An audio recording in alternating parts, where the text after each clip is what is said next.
Sud Radio, les incorrectibles. Éric Morillo. Bienvenue à tous, ça y est, nous y sommes en direct sur Sud Radio, mais aussi en live sur Facebook et YouTube pour une spéciale Les Incorrectibles. Une émission exceptionnelle à l'occasion d'un débat sur le thème racisme, violence policière, quelle réalité en France?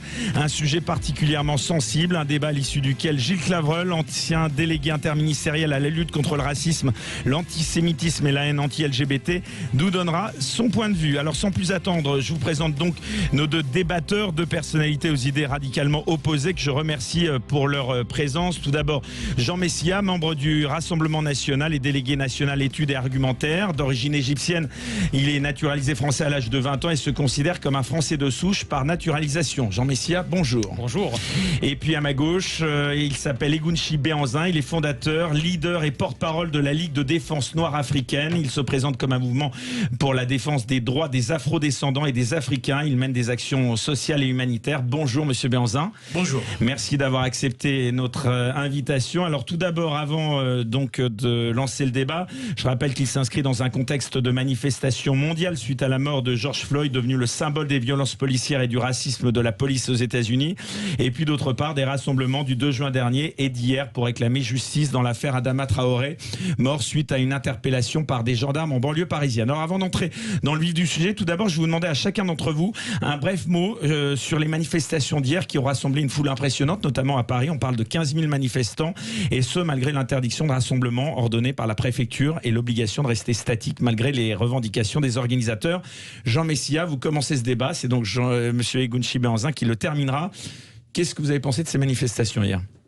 Écoutez, ces manifestations étaient aussi violentes qu'injustifiées et, pour tout dire, minoritaires. Moi, je me souviens que quand il y avait 350 000 personnes gilets jaunes au tout début du mouvement, vous aviez tout le système médiatico-politique qui nous expliquait que par rapport à 66 millions d'habitants, ça ne représentait rien. Je constate que les mêmes aujourd'hui mettent une loupe grossissante sur une minorité qui ne représente personne, peut-être elle-même, mais personne, mais qui bénéficie effectivement de relais à la fois politique et médiatique très complaisant pour en faire une sorte de mode social ou sociétal.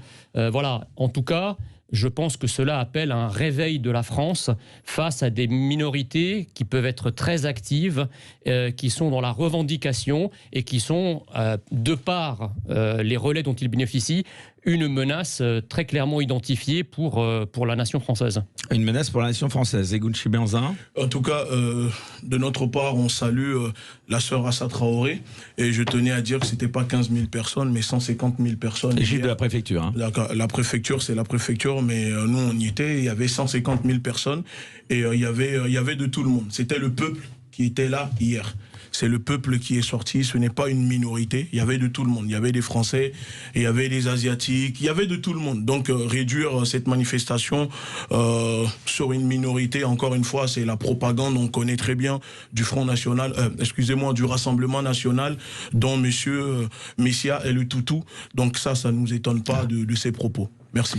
Bon, ça commence bien. Alors, juste un petit mot. Moi, je ne vais pas me permettre de vous invectiver ou de vous insulter. Il n'y a pas de souci. Voilà, moi, je vous ai insulté. Je vous ai. Si, quand vous me dites toutou. Vous allez bien, sinon ça va très bien. Mais vous êtes un antiraciste. Vous vous battez contre le racisme. Je suis un panafricain. Voilà, oui. Mais je suis un panafricain. Voilà, mais donc vous êtes raciste alors. Non, un panafricain. Vous ne connaissez pas le panafricanisme? Oui, mais alors respectez au moins la part d'africanité qu'il y a en moi, puisque je suis d'origine égyptienne. Donc ne me traitez pas de toutou. Vous êtes d'origine égyptienne. Ne me traitez pas de toutou. Vous êtes plus gaulois.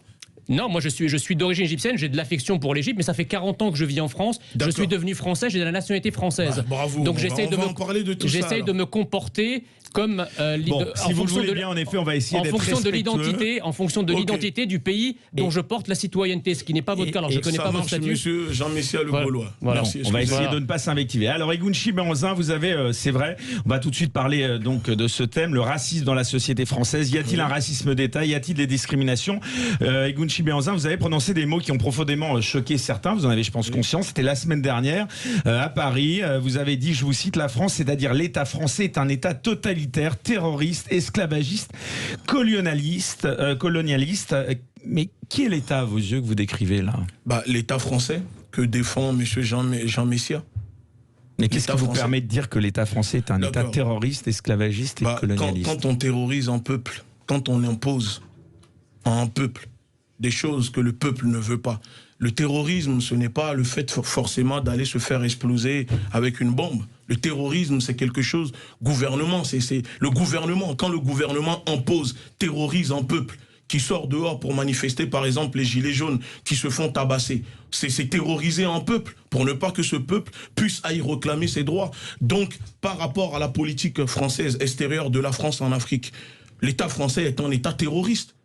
Et je maintiens mes propos. L'État français est un État terroriste. Parce que l'État français impose des choses à tout un peuple, à des pays africains, des choses qu'ils ne veulent pas. Donc l'État français est un État terroriste. Jean Messier, une réaction ? Bah écoutez, monsieur Béhanzin, si l'État français était terroriste, en tout cas, vous êtes la preuve vivante que la France n'est ni totalitaire, comme vous le dites, ni raciste, ni terroriste. Parce que si elle était totalitaire, si elle était raciste, vous seriez au mieux au fond d'une prison, au pire, au fond d'un trou. D'accord ? Oui. Donc, je pense que la France, par contre, est suffisamment idiote de tolérer que quelqu'un comme votre vous mouvement l'insulte aussi gravement. La dissolution du mouvement de M. Béhanzin. Je ne connais pas votre statut, franchement, mais si vous êtes, si vous êtes immigré avec une carte de résident, je ne comprends pas pourquoi vous n'êtes pas déjà dans un avion pour repartir de là où vous venez. Oh. En tout cas, si j'étais ministre de l'Intérieur, ça serait déjà fait. Mais vous le serez jamais. Si vous êtes français, eh bien vous êtes la preuve de ces folles politiques migratoires qui ont accordé la nationalité à des ennemis de la République. D'accord, mais monsieur Oussama Boutros Messia, Oussam Boutros Messia. Oui, monsieur Sylvain Afoua.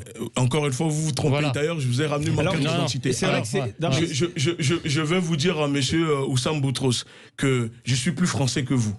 Vous êtes français depuis 90, monsieur. Et alors ? Vous voyez ce livre ? En tout cas, ça se voit pas. Vous voyez ce livre ? La 5e République. Oui. Dedans. Si on regarde bien, 60% de ce livre, c'est les Africains. Il y a mes descendants, mes grands-parents dedans. Écoutez, monsieur. Alors comment vous dites que la France est raciste alors ? Laissez-moi finir. Comment la France peut être raciste ? 60% qui ont fait la 5e République sont des Africains. Mais la 5e République est raciste. Vous ne connaissez même pas ce livre. Aujourd'hui, à l'Assemblée nationale, les 60% qui ont fait la 5e République sont où ? À l'Assemblée nationale. Mais monsieur. Vous êtes contradictoire, monsieur. Laissez-moi finir, monsieur. Vous êtes français depuis 90. Et alors, c'est quoi le problème ? Je suis né français. Mes grands-parents sont nés français. Oui, mes grands-parents sont morts pour la France. Oui. Mes ancêtres ont été déportés par la France, ont construit la France, enrichi la France. Vous n'allez pas nous donner de leçons de franciser où vous jouez le français plus que les Français. Les grands collaborateurs vichistes étaient français aussi. Hein, pourtant, ça ne veut rien vous êtes un collabo, monsieur. Non, vous êtes un ennemi de la France, monsieur. Non, parce que je suis plus français que vous. Vous êtes un traître à votre patrie. Si vous dites que vous êtes né tellement français, complexé, vous avez un problème d'identité. En tant qu'être humain, vous avez un problème d'identité. Non, monsieur. Qui fait que vous êtes obligé d'aller changer votre nom, votre prénom, mais vous savez. Et vous aussi, vous l'avez changé. Pas du tout. Je n'ai rien changé du tout. D'après ce qu'on lit, c'est vrai dans les médias. Je n'ai rien changé du tout. Vous vous trompez encore une fois. Je n'ai rien changé. Le mieux dans cette histoire, c'est que monsieur a pris le nom de Béhanzine, qui est un roi dahoméen, qui était parmi les rois les plus esclavagistes de l'Afrique.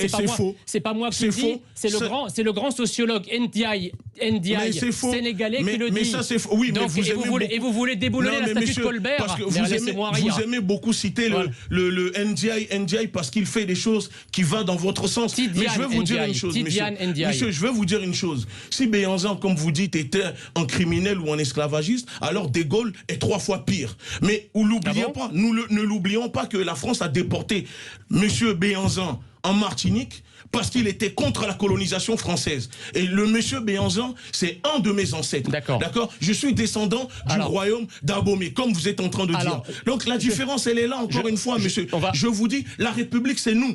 C'est nous la République, ce n'est pas vous la République. On peut se parler calmement.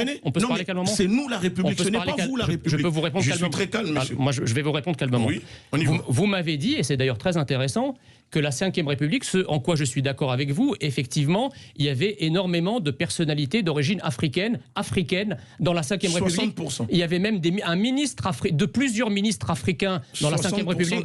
Voilà. Donc comment pouvez-vous, à partir de ce constat, maintenir cette idée complètement délirante que la France est raciste ? Bien sûr. Attendez, je termine. Un État raciste, c'est le 3e Reich. Le 3e Reich n'avait pas de ministre juif. Mais d'ailleurs, vous idolâtrez ces personnes-là. Mais c'est vos idoles, les gens de la 3e Reich. Mais ça, c'est de la diffamation, ça, monsieur. C'est de la diffamation. On a vu les photos. On a tous vu les photos de Marine Le Pen. Je pense que vos idées sont Mais non, monsieur. Je pense que vos idées Mais sont... si c'est ce que vous défendez. Mais laissez-moi finir. Vos idées sont beaucoup plus proches, d'accord, de l'intégrisme et du racisme du Troisième Reich que les miennes. Mais c'est plus vous qui défendez, et c'est vos amis. C'est vous qui dites qu'il ne faut pas aller dans les magasins chinois, dans les magasins arabes, dans les magasins français. Mais on fait comme vous. Donc c'est vous le raciste. Est-ce que favoriser les siens quand on est abandonné, quand on est délaissé par la République, le fait de dire, écoutez, il nous faut l'économie. Nous aussi, on doit construire notre économie, d'accord? Le pouvoir noir, l'économie, socialement, on a le droit. Ce n'est pas interdit en France, être communautaire, monsieur. Est-ce que le code pénal interdit à quelqu'un d'être communautaire? Le plus grand communautarisme visible, c'est le communautarisme des Blancs. Est-ce qu'on en parle, monsieur? Vous m'avez posé une question, laissez-moi vous répondre. Voilà. La vérité, monsieur, c'est qu'en France, un noir africain, un noir est plus en sécurité qu'en Afrique. Ah bon? La vérité, c'est qu'un noir en France est mieux éduqué qu'en Afrique. Non. La vérité, voilà, c'est qu'un noir bénéficie en France de bien plus de prestations sociales qu'en Afrique. La vérité, c'est qu'en France, c'est pour les Français. La vérité, c'est qu'en France, la vérité, c'est qu'en France, un noir bénéficie d'une égalité devant la loi, devant l'éducation, devant le médical. La France s'enrichit, pille le sous-sol, et c'est grâce à cela que vous êtes là, monsieur. Alors, je vais vous dire, parce que sans les richesses des Africains que l'État terroriste, esclavagiste, colonialiste français pille en Afrique, vous serez gelé comme un poisson tilapia dans un carton, monsieur. Je vais vous répondre. Vous comprenez ou pas? Oui, on laisse Jean-Messia répondre et ensuite je vous poserai une question. Vous dites, enfin, votre grande thèse, c'est qu'effectivement, aujourd'hui, l'Afrique est paupérisée en raison de la colonisation et de ce qu'ont fait les Européens de manière générale, les Occidentaux de manière générale, et en particulier la France. Oui. Ok, d'accord. Alors, expliquez-moi pourquoi un continent comme le continent asiatique, qui a aussi été colonisé par des Blancs, qui ont été massacrés par des Japonais, comme en Corée ou en Chine. Aujourd'hui, les élites du continent asiatique rivalisent avec les élites occidentales. Il y a 3 pays, monsieur, africains, en tout cas noirs, qui n'ont jamais été colonisés. L'Éthiopie, le Libéria et Haïti, qui se proclame... Le Libéria qui se... Attendez, laissez-moi finir. Et Haïti, qui se proclame la plus ancienne république noire fondée en 1804. Ces 3 pays qui n'ont jamais été colonisés sont les 3 pays les plus pauvres du monde. Et n'ont pas été esclavagisés. Alors, je termine... Mais la France aussi est un pays pauvre du monde, monsieur. Je termine en... Et l'Égypte aussi, hein. Ne l'oubliez pas. Non, mais c'est pas la question. La question, c'est que votre raisonnement... Mais il faut que les Français cherchent que Jean-Messia... Vous êtes égyptien. En réalité, il a le droit d'avoir des origines égyptiennes. Mais alors, dans ce cas, pourquoi il attaque les autres? Oui, mais moi j'ai choisi d'être français, mais monsieur. Vous avez choisi, mais les autres ont le droit de choisir ce qu'ils veulent. Moi, je choisis d'être français. Vous n'avez pas à imposer aux gens ce qu'ils doivent être. Dites-moi, en fait. Parce que l'assimilation, ce n'est pas... Vous ne devez pas forcer. Vous savez, l'universalisme, totalitarisme que vous voulez imposer aux gens. À un moment, en France... Pas du tout. Monsieur, je vais vous dire une chose. Moi, je vous force pas à rester en France, monsieur Béhanzin. Monsieur Oussam, monsieur Sylvain, Sylvain Afoua, je ne vous oblige pas à rester en France. Monsieur Oussam, il faut comprendre que les gens ont le droit de vivre en France comme ils le souhaitent.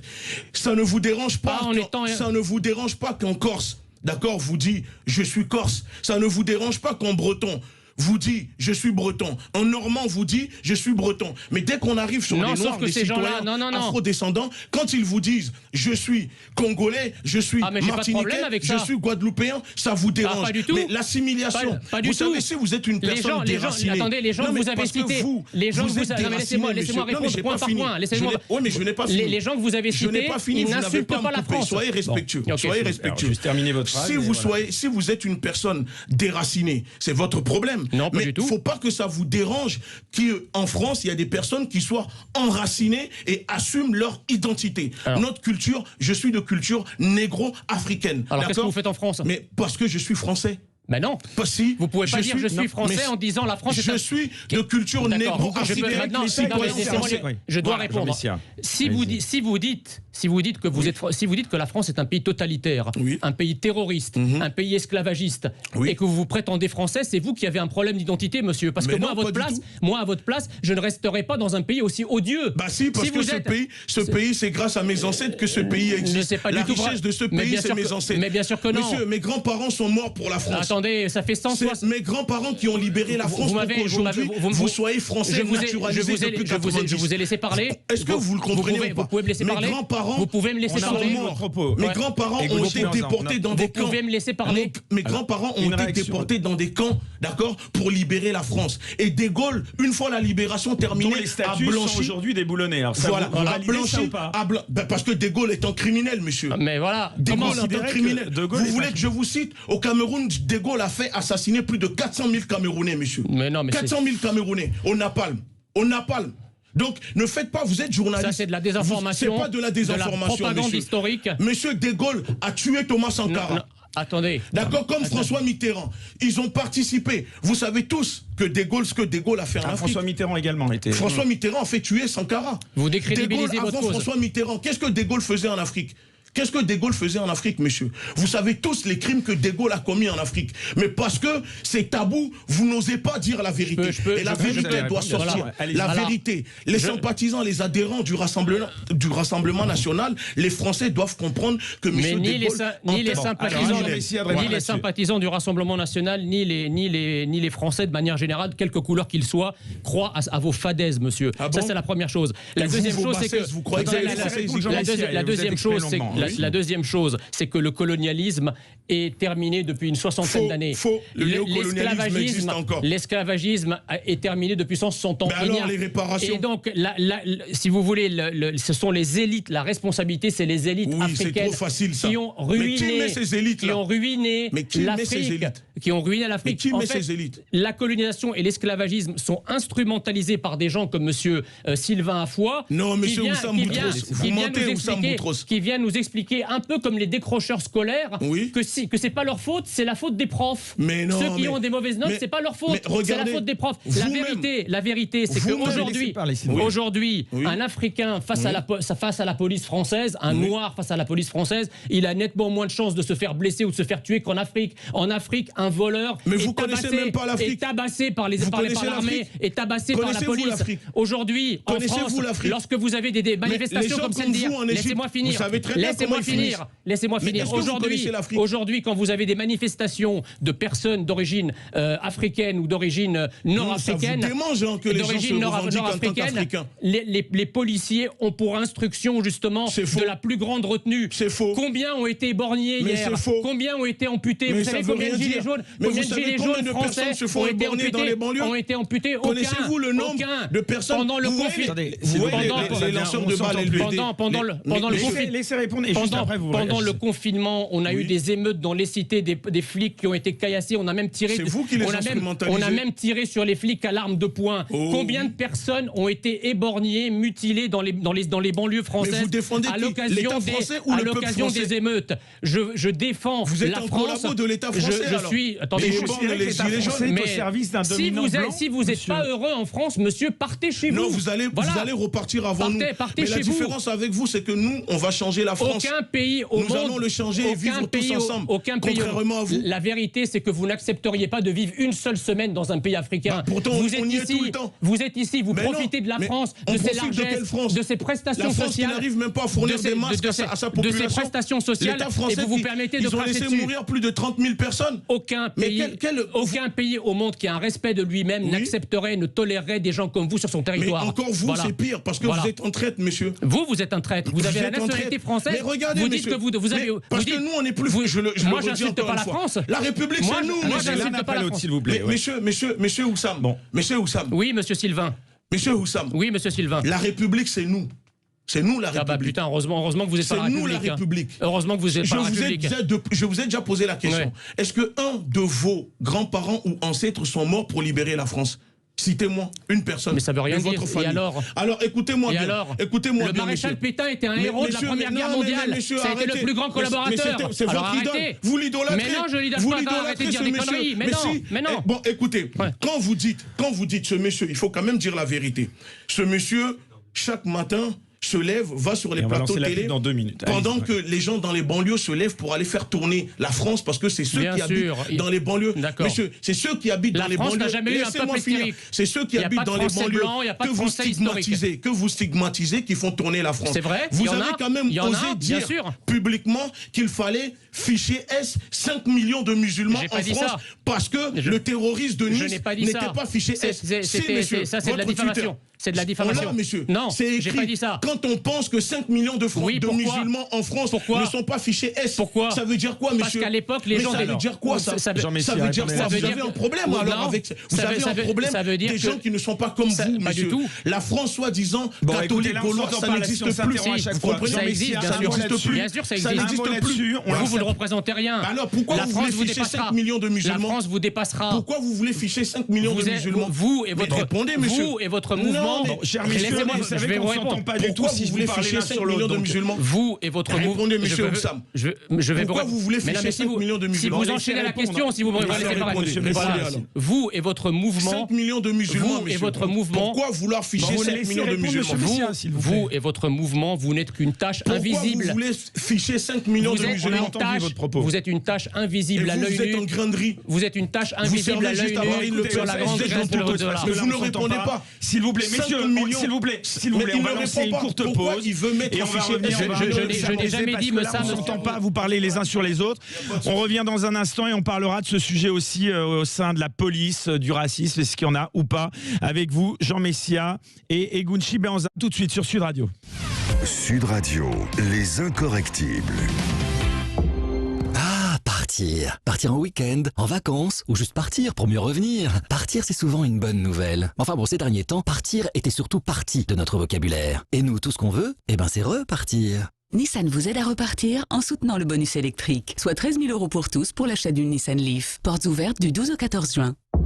Nissan, innover autrement. Bonus écologique 7 000 € et remise 6 000 € sur Nissan Leaf 40 kWh neuve identifié Visa First exclu, réservé aux particuliers jusqu'au 30 juin. Détail nissan.fr. TF1. Du lundi au vendredi, Demain nous appartient fait son grand retour. Retrouvez tous vos héros dans de nouvelles histoires qui vont bouleverser leur vie. Intrigue, passion, mais aussi tension, la vie à 7 ne sera plus jamais la même. Demain nous appartient revient du lundi au vendredi à 19h10. TF1, partageons des ondes positives. Sud Radio, Dans le Vaucluse, à Orange. sur 95.2. Mesdames, vous êtes étudiantes, porteuses de projets ou jeunes entrepreneurs? Avec Sud Radio, ne ratez pas la 4e édition de BE Boss Sud ce 18 juin. Un événement en ligne et une occasion unique d'échanger entre entrepreneurs, experts et professionnels de l'accompagnement de start-up et de participer aux BE Boss Awards. Elles ont osé. Pourquoi pas vous? BE Boss Sud le 18 juin de 9h30 à 15h30. Programme complet et inscription gratuite sur be-a-boss.com. Avec Sud Radio. Revenez à la source du bien-être avec Sourcéo. Au cœur des Landes, dans une nature préservée, laissez-vous charmer par la douceur du climat et une gastronomie savoureuse. Au printemps, offrez-vous une escapade chez Sourcéo à Dax, à seulement 1 heure de Bordeaux. Délassez-vous dans une eau thermale à 33 degrés. Profitez des bassins intérieurs, extérieurs, des cascades, des fontaines et vivez une expérience unique au spa, lieu dédié au calme et à la beauté. Sourcéo, ma source de bien-être. Infos et réservations sur sourceodax.com. Et vous, qu'attendez-vous pour aller chez Renault? J'ai quelque chose à vous dire, mais c'est très privé. En juin, pendant le mois très privé Renault, nous reprenons votre véhicule jusqu'à 7 000 € en plus de sa valeur. Et en plus, bénéficiez jusqu'à 5 000 € de prime à la conversion sur nos modèles éligibles. C'est le moment d'en profiter. De 1 500 à 7 000 €, exemple pour Coléos, ajouté à la valeur de reprise sur votre véhicule. Offre valable jusqu'au 30 juin sous conditions d'immatriculation dans la limite des stocks disponibles sur toute la gamme Renault hors Twizy et véhicules utilitaires. Voir conditions sur Renault.fr et sur primealaconversion.gouv.fr. Chaque mois, 10 000 couples se forment sur Mythique. J'adore les fringues, alors vider la moitié de mon placard pour lui faire de la place, ça voulait dire beaucoup pour moi. Ouais, pour moi aussi. Même si c'était plutôt un quart d'étagère, mais c'est l'intention qui compte, hein, ma chérie. Vous aussi commencez une vraie histoire. Téléchargez Mythique, l'appli des célibataires prêts à s'engager. Plus d'infos sur mythique.fr. Mythique. Sud Radio, les incorrectibles. Éric Morillo. De retour dans ce studio de Sud Radio avec ce débat racisme, violence policière qui a la réalité en France, un débat plus qu'animé entre Egunchi Béhanzin, donc le fondateur et leader de la Ligue de défense nord-africaine, et Jean Messia, membre du bureau national du Rassemblement national. Alors, les tensions sont un peu retombées, je vous remercie, puisque si on pouvait quand même terminer ce débat dans des conditions à peu près correctes, ce serait bien. Alors on va, si vous le voulez bien, tous les deux aborder aussi ce sujet qui monopolise beaucoup l'actualité, à savoir, y a-t-il ou pas un racisme au sein de la police? Alors Egunchi Béhanzin, je vais encore vous citer parce que vous y allez en effet pas par quatre chemins sur Twitter. Je vous cite: la méthode à la Martin Luther King ne marche plus face aux agressions contre notre race. On applique la méthode Malcolm X, violence proportionnelle à l'agression. Vous considérez vraiment que la police dans son ensemble est raciste, Egunchi Béhanzin? Bon, d'abord pour répondre à cette question, je pense que là vous êtes parti prendre un tweet qui a aucun rapport d'avril 2020. Oui, mais aucun rapport avec la police. Sur ce tweet, non, mais de manière générale. D'accord. Je fais le lien, puisqu'en effet... Nos revendications sont très simples. C'est-à-dire, nous disons... vous prenez la violence, c'est ce que vous êtes en train de me dire. Non, du tout. Nous prenons l'autodéfense. Donc ça veut dire face à une violence qui existerait. Voilà. À votre endroit. C'est-à-dire que... Comme les suprémacistes blancs américains. Du tout. Au fait, l'autodéfense, c'est-à-dire que se défendre, apprendre à se défendre, protéger le peuple quand on se fait agresser. En France, on a le droit à la légitime défense. Donc ça veut dire que... Face aux forces de l'ordre, en tout cas... Non, mais on ne parle pas des forces de l'ordre. Mon tweet n'avait aucun rapport avec les forces de l'ordre. Alors maintenant, je parle des forces de l'ordre. Ne mélangez pas. Voilà. J'étais un peu forcé de faire le lien. À propos des violences policières, nous, notre position... On n'est pas aux États-Unis. Est-ce que vous considérez qu'on est dans une situation similaire? C'est un problème étatique. Et ce que nous revendiquons, ce que nous demandons... Vous pensez que l'État est au service du dominant blanc, c'est ça? L'État est du service de... En France, il y a un racisme institutionnel. Oui, il y a un racisme institutionnel en France. Qui vous permet de parler à la radio? D'accord, mais parler à une radio, vous pensez que ça veut dire que ça n'existe pas? Qui vous permet de manifester? Mais bien sûr qu'il y a un racisme d'État, institutionnel monsieur, c'est l'Afrique du Sud. Mais non, c'est faux. C'est ça, c'est l'apartheid d'Afrique du Sud. C'est faux, vous mentez. On a ça en France. La preuve que vous êtes là, vous réclamez, vous essayez d'empêcher les gens de manifester. Mais il n'y a pas de racisme si vous êtes là tous les deux. Donc on parle de racisme institutionnel, monsieur. D'accord? Et en France, il y a un racisme systémique. Donc, le problème, ce que nous défendons à la LDNA, le problème n'est pas la police. Le problème, c'est le racisme au sein de la police. Des policiers qui portent l'uniforme et qui ont des idéologies... Vous pensez qu'il y a un délit au faciès de l'extrême. Bien sûr qu'il y a des délits de faciès. Quand des policiers qui sont censés défendre les citoyens, peu importe leur couleur, aborde l'idéologie de l'extrême droite, du Rassemblement national, il y a de quoi s'inquiéter. Nous, ce que nous disons, nos revendications sont très simples. La police n'est pas le problème. Vous pensez que l'idéologie du Rassemblement national est une idéologie raciste? Mais bien sûr, la preuve que... Mais attendez. Vous savez, Jérôme Rodriguez n'a pas hésité à traiter un agent de sécurité de sale nègre, sale singe sur une vidéo. D'accord? Rapport avec Jérôme Rodriguez et le Rassemblement national. Il était membre du Front National. Non, Jérôme Rodriguez n'est pas membre du Rassemblement national, non. Quand on essaie... Révisez vos fiches, monsieur, c'est n'importe quoi ce que vous dites. Rodriguez... Jérôme Rodriguez, c'est un représentant des Gilets jaunes. Non, dites pas de bêtises. Non, je confonds. Pas Jérôme Rodriguez, il s'appelle Rodriguez. D'accord, il était chez vous, il a insulté un agent de sécurité de sale noir, de sale nègre. D'accord. On a la vidéo. Il peut y avoir des... Non, messieurs, c'est pas la première fois. Vous voulez qu'on vous sorte là les fiches des membres du Front National, du Rassemblement national qui tiennent des propos, que ce soit tous été exclus, et Marine Le Pen en effet a toujours été claire là-dessus. Oui, allez-y, répondez là-dessus. Premièrement, quand on identifie ce genre de cas, ils sont immédiatement virés. À l'extrême gauche, je ne crois pas que ça soit pareil. Dans le mouvement de Jean-Luc Mélenchon, on a régulièrement des propos. Pourquoi nous parlez-vous de Jean-Luc Mélenchon? Je vous ai laissé parler pendant 5 minutes, monsieur. Si vous me coupez la parole systématiquement, moi je m'en vais. C'est pas un débat, alors c'est un monologue. C'est un monologue. S'il vous plaît. Là, en l'occurrence, c'est moi qui distribue la parole. Donc Jean Messia, allez-y répondre. Non, mais voilà, nous, évidemment, nous avons des millions de personnes chez nous. Donc, quand il y a des brebis galeuses qui sont identifiées, elles sont immédiatement exclues sans ménagement. Mais pourquoi vous n'êtes pas exclus, vous, alors, malgré les propos racistes, islamophobes, vous qui dites, il ne faut pas aller acheter chez les Chinois, il ne faut pas aller acheter chez les Blancs, il ne faut pas aller acheter chez n'importe qui autre que des Noirs. Vous êtes un suprémaciste noir. Non, je ne suis pas suprémaciste. Vous êtes un raciste noir, monsieur. Vous êtes quoi alors? Vous êtes un fasciste, monsieur. Non, vous êtes un fasciste. Non, ça c'est de la diffamation. Vous êtes un fasciste parce que vous voulez exterminer 5 millions de musulmans parce que musulmans. Moi, je l'ai jamais dit. Vous avez exterminé. Vous avez des vidéos qui traînent sur vous avez des vidéos qui traînent sur vous. Vous êtes comparable. Est-ce qu'on peut l'appeler monsieur Messia d'abord? Vous êtes comparable. Laissez-moi finir. Vous êtes comparable au suprémacisme blanc qui veulent exterminer les Noirs. Vous êtes un suprémaciste. Vous êtes un suprémaciste noir qui ne rêve que d'une chose, c'est d'exterminer tout ce qui n'est pas noir. Vous êtes un raciste. Vous êtes un nazi noir. Non, mais c'est pas ici la question. Vous êtes un nazi noir. Vous êtes un nazi noir. C'est bizarre. Voilà. On vous a libéré des nazis et maintenant on est des nazis noirs. Vous êtes un nazi noir. Exactement. Vous êtes pour le troisième Reich africain. À propos des violences policières. Voilà. Vous ne pensez pas qu'il faut apporter un peu de nuance? Nos revendications sont très simples. Ce que nous demandons aujourd'hui, et encore une fois, je le répète, le problème n'est pas la police, mais l'injustice dans la police. Il y a des policiers noirs ou maghrébins, je vous le rappelle, monsieur Benzin. C'est défendu pour lui. Pas du tout. Bien sûr. Parce que je suis le Vous premier. cautionnez le fait qu'il soit insulté, traité de vendu. Il y avait cette image qu'on a vu l'image, je ne sais pas. Elle a circulé sur tous les réseaux sociaux. Vous la condamnez, mais vous la condamnez. Écoutez, monsieur, je suis le premier, je le répète ici à Sud Radio. Monsieur, je répète à Sud Radio, j'invite les Noirs, les personnes issues de notre communauté à rentrer dans la police, à rentrer dans la police, à rentrer dans la gendarmerie. Mais non, on doit être partout. Puisque l'État est un État raciste. Si nous voulons combattre le racisme dans l'institution, je suis le premier, nous le disons, il faut rentrer dans la police, il faut occuper les postes, il faut aller partout. Mais c'est déjà le cas, il n'y a pas de discrimination au sein du recrutement dans la police. Nous avons un syndicat. Monsieur Béanzine est pour la colonisation de la France. Nous avons un syndicat qui s'appelle Vous êtes pour la colonisation de la France. Nous avons un syndicat qui s'appelle STAN.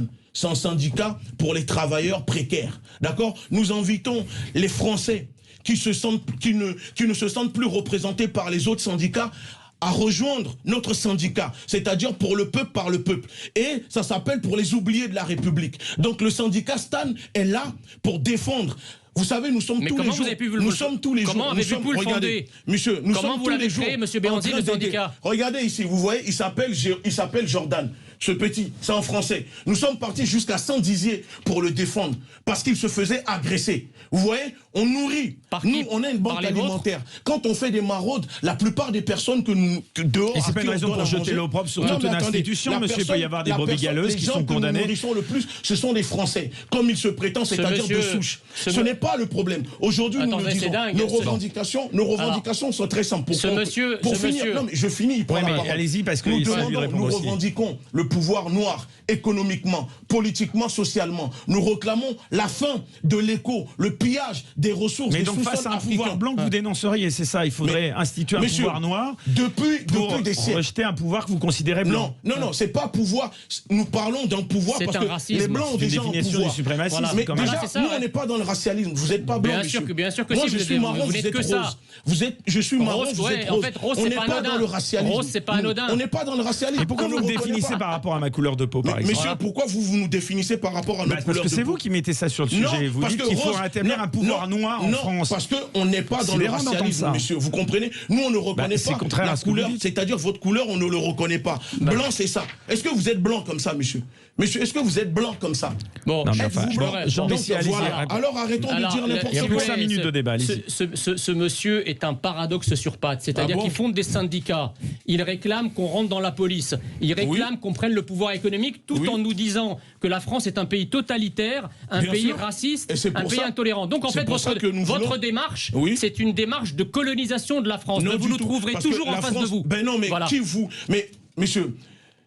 Vous savez, vous ne coloniserez jamais la France. Êtes-vous au courant quand même que la France pratique le néocolonialisme? Alors nous parlons en Mais non, ça c'est une excuse. Est-ce que la France est encore une démocratie selon vous? La démocratie, c'est quoi selon vous? Arrêtez avec ça. La démocratie. Non, mais c'est pas à moi de dire. C'est à moi de vous poser la question. Vous considérez que la France n'est pas une démocratie? Les élites africaines sont défaillantes. La France est un pays qui s'érige en pays de démocratie, pays des droits de l'homme. Mais dans ce pays, quand on est noir, on doit mendier, on doit ramper pour pouvoir trouver un travail, trouver un logement. Vous savez, aujourd'hui, je ne suis pas ici. Qui, monsieur, laissez-moi finir. Vous êtes logé par qui? Je ne suis pas ici. Vous vivez grâce à qui? Monsieur, je ne suis pas ici pour condamner les Français ni les policiers. Je suis ici pour dénoncer, pour condamner les conditions des Noirs dans ce pays. Vous comprenez? Je suis ici pour défendre les conditions du peuple.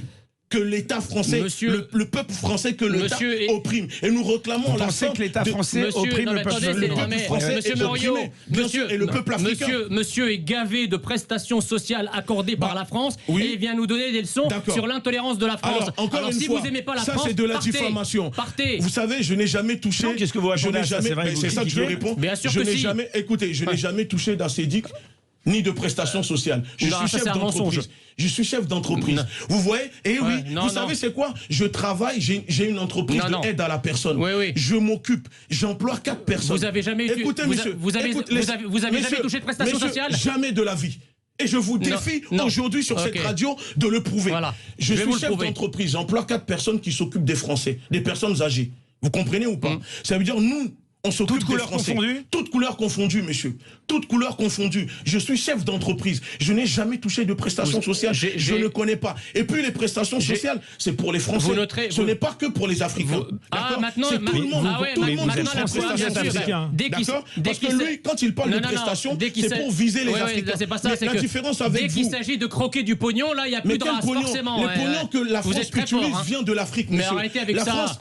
Regardez, vous êtes bien de manger le camembert président. Attendez. Ça vous dérange de défendre le camembert président? La France, ça ne vous dérange pas? Je peux peut-être être président. Attendez, alors pourquoi ça vous dérange? Alors, je vais vous dire un truc. Pourquoi ça vous dérange? La France, en tant que pays, et j'en suis content, a fait effectivement acte de repentance à plusieurs reprises. Nous avons des cérémonies mémorielles pour reconnaître. Mais laissez-moi finir. Pour reconnaître. C'est de la décoration, la colonisation.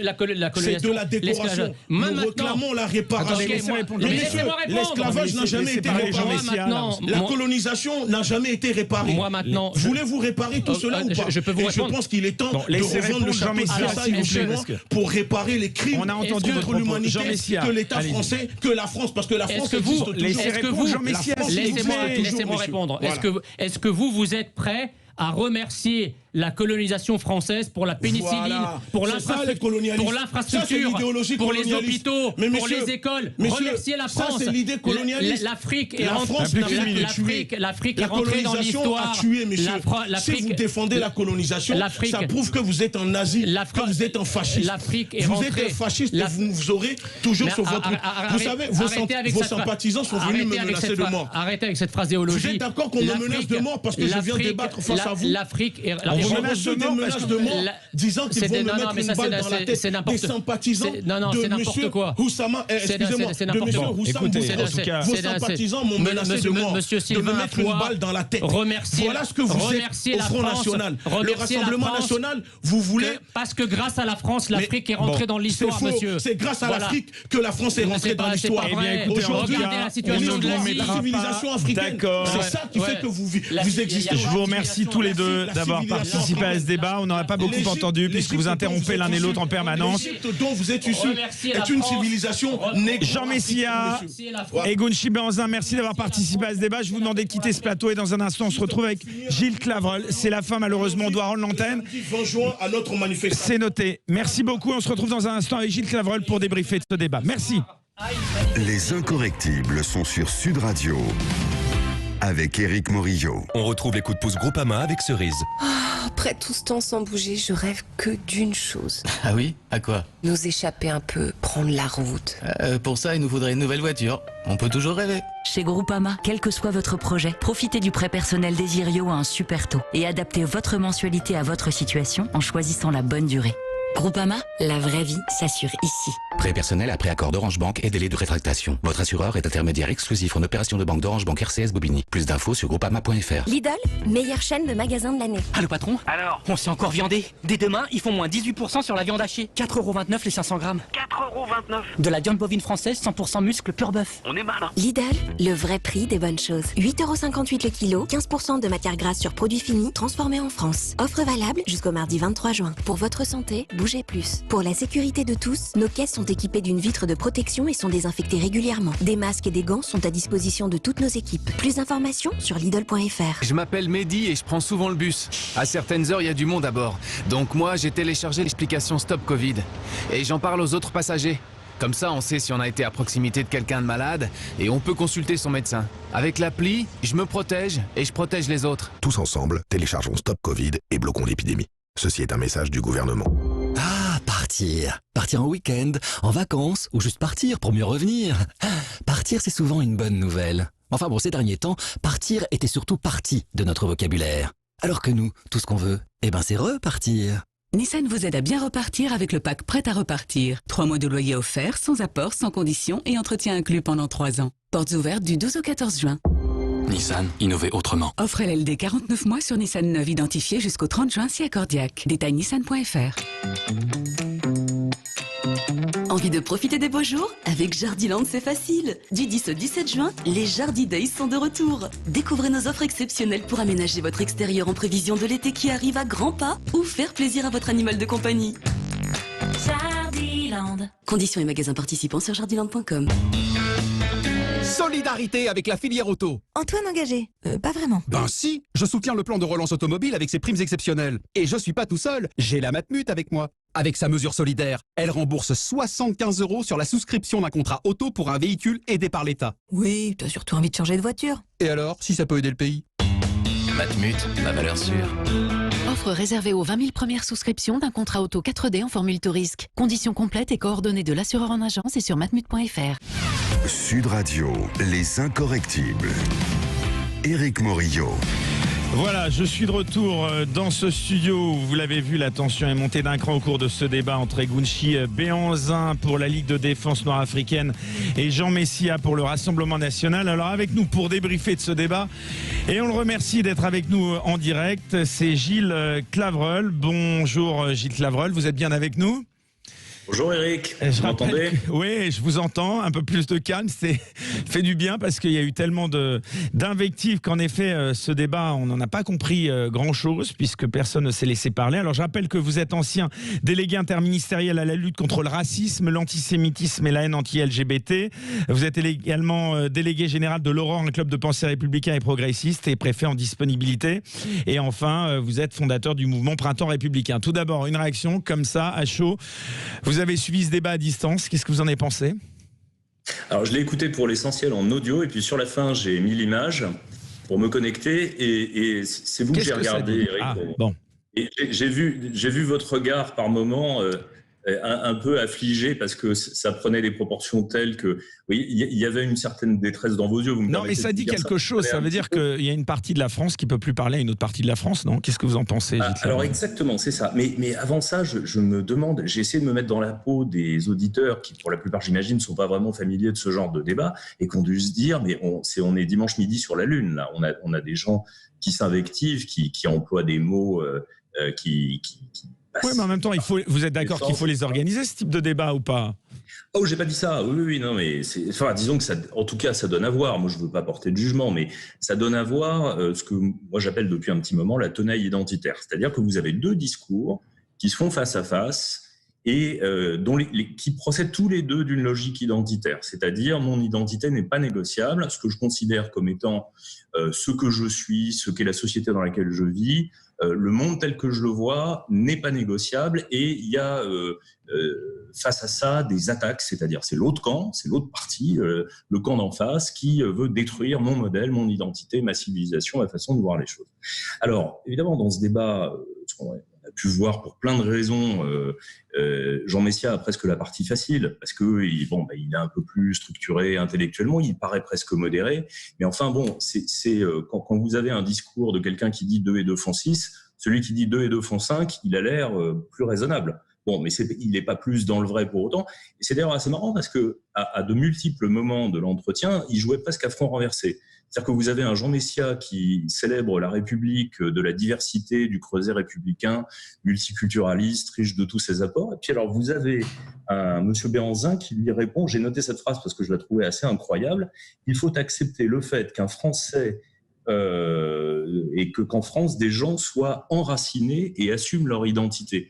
Ça, c'est le discours, même pas du Front National, c'est le discours de l'extrême droite identitaire. Prenez ce membre de phrase, vous le trouvez dans la presse nationaliste depuis toujours. En réalité, c'est une matrice intellectuelle qui est strictement la même que celle de l'extrême droite. Alors là-dessus, le Rassemblement national, 35 ans qu'il est dans le paysage politique, même davantage, mais en tout cas qu'il a gagné des voix, des suffrages, il s'est un peu édulcoré, il essaye de s'adapter. Mais enfin là, excusez-moi de vous interrompre, Gilles Clavreul, c'est moins le débat. Oui, allez-y. j'en ai pour 3 secondes. Mais enfin, fondamentalement, on l'a bien vu d'ailleurs dans les bisbilles entre Marine Le Pen et Marion Maréchal pendant la semaine. Il y a un conflit entre une version républicaine, qui se veut républicaine en tout cas, du discours du Rassemblement national, et une version plus identitaire dont Marion est la porte-parole, se veut la porte-parole. Alors, qu'est-ce que vous avez pensé surtout de ce discours que d'aucuns, en tout cas, considèrent comme suprémaciste, de la part, en effet, de cette Ligue de défense noire africaine, dont certains des dirigeants, en effet, du Rassemblement national appellent à la dissolution. Vous avez travaillé, donc, c'était sous la gouvernance de Manuel Valls. Quel regard, aujourd'hui, vous auriez, si vous étiez encore délégué interministériel à la lutte contre le racisme, face à ce type d'association? Quelles recommandations vous feriez au gouvernement ? La Ligue de défense noire africaine, en fait, est un tout petit mouvement. On est en dessous du groupuscule, et d'ailleurs, ils ne sont pas associés, en fait, au cœur des mobilisations. Ils en ont organisé quand même. Ils étaient à l'origine de 2 des 3 manifestations, je crois, la semaine dernière. Ils appellent à manifester la semaine prochaine. Non, ils font pas partie du collectif Adama, et c'est pas tout à fait les mêmes bandes. Alors, c'est pas exonératoire par rapport au collectif Adama, ce que je dis là, mais c'est pas tout à fait les mêmes réseaux militants, si vous voulez, et dans le collectif Adama, ou même dans des associations un peu plus institutionnelles, entre guillemets, comme le CRAN, par exemple, on est on met à distance la LDNA, parce que la LDNA se situe en effet dans une filiation suprémaciste noire, en prenant modèle, en fait, sur les États-Unis, sur Malcolm X, d'ailleurs il l'a dit. Et il l'a cité, c'est effectivement une logique et une lecture raciale. C'est pour ça que ce qu'il a dit, pour l'essentiel dans le débat, en se réclamant de la République, était parfaitement contradictoire et orthogonal avec ce que défend la LDNA d'habitude. Ils ne sont pas du tout sur ce positionnement idéologique-là. Pour le reste, effectivement, nombre de prises de position de la LDNA tombent sous le coup de la loi de 1936 sur la dissolution des ligues. À l'époque, c'était contre les ligues d'extrême droite. Il y a de multiples provocations à la haine raciale, notamment dans les propos de la LDNA. Et donc, effectivement, c'est un groupe qui pourrait être dissous un jour ou l'autre. Est-ce que vous considérez qu'aujourd'hui, la France est devenue un pays communautariste, Gilles Javreul ?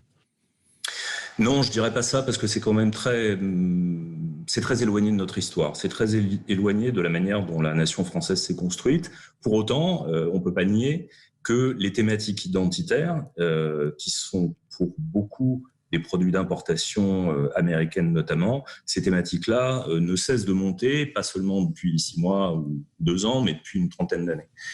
Donc oui, disons qu'il y a une importation d'une lecture identitaire, je dirais plutôt identitaire que communautariste, de la société, avec ses limites aussi, parce que là, on voit qu'en fait, ce qui réunit les gens, c'est la lutte contre le racisme et la dénonciation des violences policières réelles ou supposées. Voilà. C'est pas véritablement une lecture communautariste qui s'est imposée. Ça ne veut pas dire, par contre, que ceux qui sont à l'origine de ce mouvement ne sont pas porteurs de certaines ambiguïtés sur ces questions-là. Et alors, sur cette question, justement, des violences policières, vous le disiez, réelles ou supposées, pour vous, est-ce qu'il y a une réelle dérive ou la force utilisée est proportionnelle à la violence des manifestants, de manière générale ?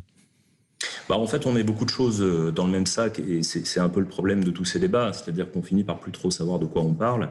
Entre une affaire, celle d'Adama Traoré, donc qui est réactivée à l'occasion... Qui n'est pas tout à fait comparable à celle de George Floyd aux États-Unis, on le rappelle, puisqu'il y a une américanisation. Qui n'est pas tout à fait comparable, d'abord, et puis tout simplement parce qu'il y a une instruction qui est en cours et on ne sait pas exactement ce qui s'est passé, il y a des expertises qui se contredisent. Bon, laissons ça de côté.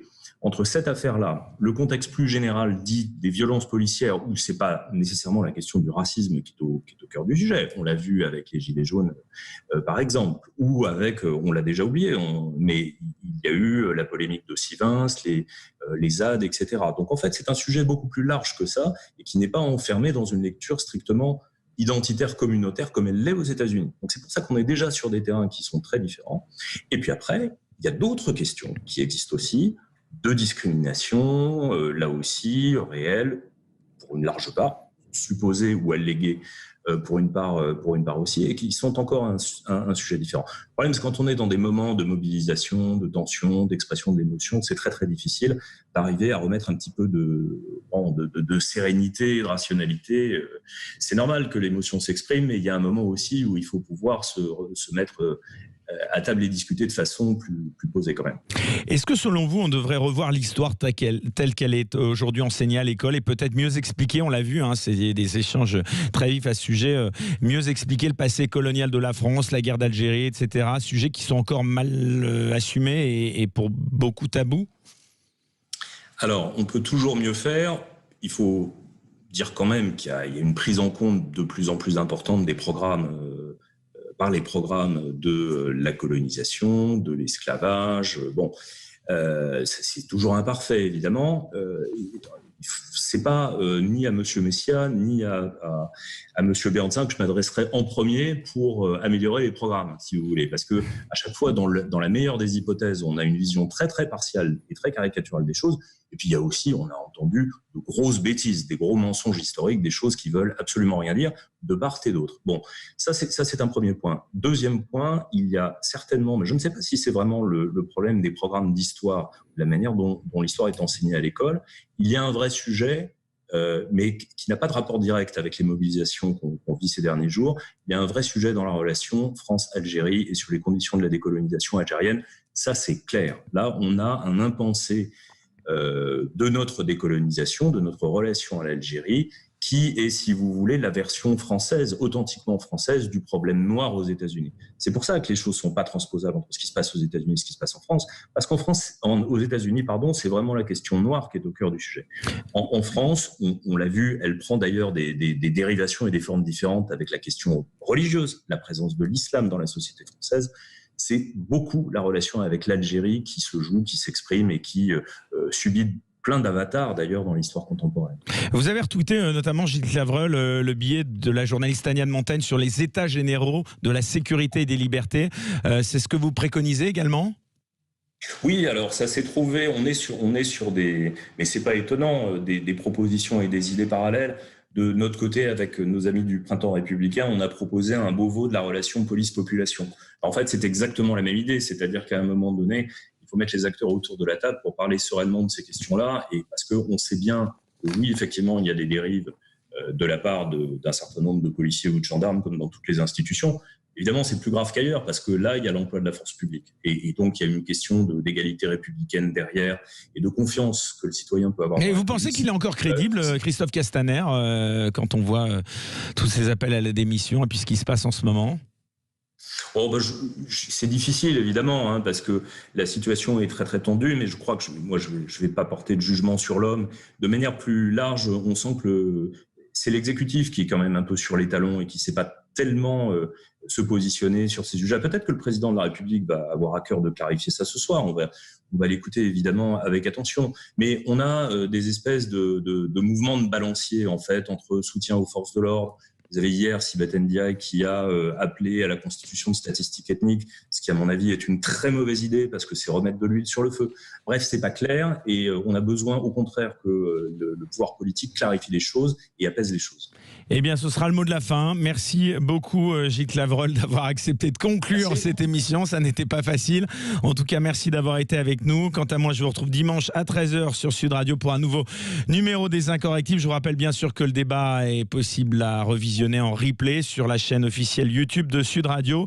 Merci au réalisateur Quentin Cabanis ainsi qu'à Céline Delabaume qui m'a aidé à préparer cette émission.